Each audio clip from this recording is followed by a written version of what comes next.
नागपुर हिंसा का मास्टरमाइंड कहे जा रहे फहीम खान कौन है? एफआईआर में फहीम खान के बारे में क्या कुछ लिखा गया? नितिन गडकरी के खिलाफ चुनाव में उतरने वाले फहीम का क्रिमिनल रिकॉर्ड क्या कहता है? और पूरी हिंसा में फहीम का रोल क्या है? नागपुर पुलिस की एफआईआर कॉपी में दर्ज बातों के आधार पर इस वीडियो में इन सारे सवालों का जवाब देंगे। नमस्ते, मेरा नाम है शुभम और आप देख रहे हैं खबरगांव।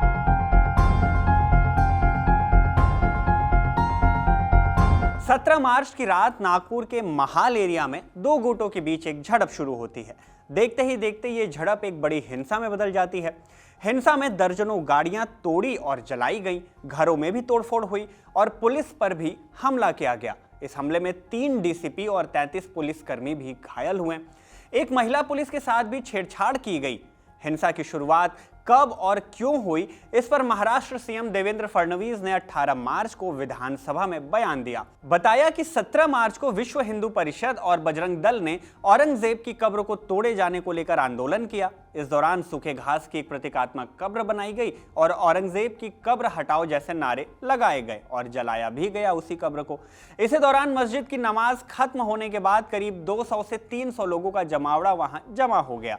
इस बीच एक अफवाह फैलाई गई कि जो प्रतीकात्मक कब्र जलाई गई थी उस पर जो हरे रंग का कपड़ा था उस पर धार्मिक लाइनें लिखी हुई थी। इस अफवाह के बाद भीड़ उग्र हो गई और नारेबाजी करने लगी। भीड़ ने मांग की कि बजरंग दल के जिन लोगों ने प्रतीकात्मक कब्र जलाई है उनके खिलाफ केस दर्ज किया जाए। सभी लोगों को गणेश पेठ पुलिस थाने में ले जाया गया। इसी दौरान हंसापुर इलाके में 200 से 300 लोगों की भीड़ पहुंच गई और पत्थरबाजी शुरू कर दी। लोगों पर हथियारों से हमला किया गया और कई गाड़ियों को आग के हवाले कर दिया गया। सीएम देवेंद्र फडणवीस ने कुल जमा 3 घटनाओं का जिक्र किया जहां दर्जनों गाड़ियां और पुलिसकर्मियों के हताहत होने की खबर दी गई।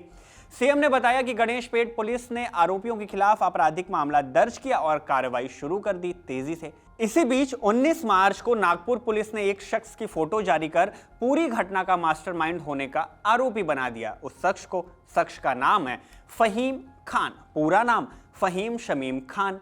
1.5 दशक पुरानी क्षेत्रीय पार्टी एमडीपी माने माइनॉरिटीज डेमोक्रेटिक पार्टी के नागपुर शहर अध्यक्ष हैं। 2024 लोकसभा चुनाव में भी उतरे थे। फहीम ने नागपुर सीट से बीजेपी के नितिन गडकरी के खिलाफ चुनाव लड़ा था, लेकिन फहीम को सिर्फ 1073 वोट ही मिले थे। 29 साल के पेशे से व्यापारी फहीम के चुनावी हलफनामे को देखें तो पता चलता है कि 10वीं तक की पढ़ाई करने वाले फहीम के पास 75,000 की कुल जमा संपत्ति है, जिसमें बस एक एक्टिवा स्कूटर है और 25,000 रुपए कैश का जिक्र है, जबकि किसी कर्जे या सालाना आय का जिक्र यहां नहीं मिलता है। हलफनामे में दिखता है कि फहीम पर आईपीसी की धारा 143 के तहत 3 आपराधिक मामले भी दर्ज हैं। आईपीसी की धारा 143 गैरकानूनी सभा जुटाने से जुड़ा है, जो कि गंभीर अपराध की श्रेणी में नहीं आता। इस धारा के तहत अगर 5 या उससे अधिक लोग किसी ऐसे उद्देश्य से इकट्ठा होते हैं जिससे कानून व्यवस्था भंग होने का खतरा हो तो उसे गैरकानूनी सभा माना जाता है। और अगर कोई व्यक्ति ऐसी भीड़ का सदस्य पाया जाता है तो उसे 6 महीने तक की जेल या जुर्माना या फिर दोनों की सजा हो सकती है। हलफनामे के मुताबिक फहीम पर अब तक यही चार्ज लगा था, लेकिन अब हिंसा के बाद नए मामले दर्ज हो गए हैं। एफआईआर में क्या कुछ लिखा गया ये भी जान लीजिए। जब विश्व हिंदू परिषद के कार्यकर्ताओं ने गांधी गेट के पास छत्रपति शिवाजी महाराज की प्रतिमा के सामने प्रदर्शन किया और औरंगजेब के पुतले को जलाया, उसके बाद फहीम शमीम खान के नेतृत्व में 50 से 60 लोग पुलिस स्टेशन पहुंचे और एक लिखित बयान सौंपा। आरोप है कि इसी के बाद सब कुछ शुरू हुआ, माने हिंसा शुरू हुई। एफआईआर के मुताबिक फहीम खान और उसके समर्थकों ने भीड़ इकट्ठा की और सांप्रदायिक तनाव बढ़ाने की साजिश रची। 500 से 600 लोग छत्रपति शिवाजी महाराज चौक पर जमा हो गए। पुलिस इंस्पेक्टर मच्छिंद्र पंडित और अन्य पुलिस अधिकारी भीड़ को हटाने की कोशिश करते रहे, लेकिन हालात बिगड़ते गए। भीड़ के पास कुल्हाड़ी, पत्थर, डंडे जैसे हथियार थे। उन्होंने पुलिस वाहनों, ट्रैफिक बूथ, निजी गाड़ियों और आसपास के घरों में तोड़फोड़ और आगजनी की। फ्लाईओवर के कंस्ट्रक्शन स्थल पर यानी निर्माण स्थल पर 2 क्रेन थे, उसे भी जला दिया गया।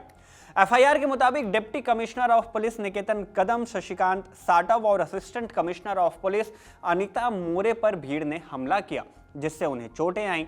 एफआईआर में यह भी दर्ज किया गया कि एक आरोपी ने ड्यूटी पर तैनात महिला पुलिस अधिकारी को गलत तरीके से छुआ और अश्लील हरकतें की। गणेश पेठ पुलिस स्टेशन में दर्ज एफआईआर के मुताबिक खान पर आरोप है कि उसने ही भीड़ को भड़काया, जिससे बड़े पैमाने पर हिंसा हुई। मीडिया रिपोर्ट्स में यही लिखा जा रहा है। ताजा अपडेट के मुताबिक 18 मार्च तक इस मामले में 51 नामजद, 500 से 600 अज्ञात लोगों को पूरी हिंसा के लिए आरोपी करार दिया गया। मुख्य आरोपी के तौर पर फहीम का नाम मीडिया रिपोर्ट्स में सामने रखा गया। सभी आरोपियों पर भारतीय न्याय संहिता, आपराधिक कानून संशोधन अधिनियम 1932, सार्वजनिक संपत्ति क्षति रोकथाम अधिनियम 1984, महाराष्ट्र पुलिस अधिनियम 1951 सहित कई अन्य कानूनों की धाराओं में केस दर्ज किया गया।